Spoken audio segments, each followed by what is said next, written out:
দীর্ঘ প্রতীক্ষার পর অবশেষে খুলে গেল রায়গঞ্জ বাইপাস। আপাতত একটি লেন দিয়ে যান চলাচল শুরু হয়েছে। চাঁদদুয়ারের কাছে রেলের ফ্লাইওভারে একটি ব্রিজের কাজ এখনো চলছে। দ্রুত এই কাজ সম্পন্ন হলে দুটো লেনেই যান চলাচল স্বাভাবিক হবে বলে জানা গেছে। কিন্তু আপাতত একটি লেন খুলে যাওয়ায় বারোদুয়ারি তেঁতুলতলা থেকে রূপাহার পর্যন্ত নতুন বাইপাস দিয়ে চলাচলে লরি সহ অন্যান্য পণ্য ও যাত্রীবাহী যানবাহন। এতে রায়গঞ্জ শহরে যানজট সমস্যা অনেকটাই লাঘব হবে বলে মনে করছেন সাধারণ মানুষ। এতে তীব্র গরমে যানজটে পড়ে নাকাল হওয়ার বা দুর্ঘটনা ঘটার আশঙ্কা অনেকটাই কমবে বলে আমজনতার দাবি।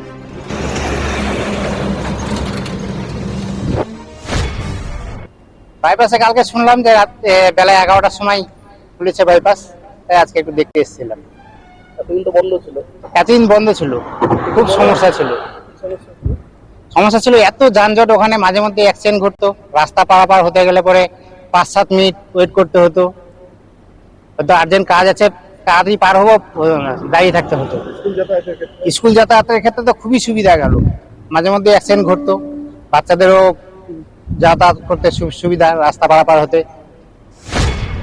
বাইপাসে চালু হওয়াতে আমাদের অনেক সুবিধা হলো, যাতায়াতে মানে টাইমটা অনেকটা বাঁচলো আর কি। আগে কি অসুবিধা হতো? আগে আমরা টাউনের উপর দিয়ে যেতাম কিংবা ঘুর পথে যেতাম, তাতে আমাদের গাড়ি ঘোড়ার জাম, তারপরে ধরেন পাড়ার ভিতর দিয়ে গেলে তার একটা সমস্যা, অনেক রকম সমস্যা থাকে। এখন তো আমাদের সেটা নাই, একদম পরিষ্কার, মানে একদম ক্লিয়ার রাস্তা দিয়ে যাওয়া আসা করি।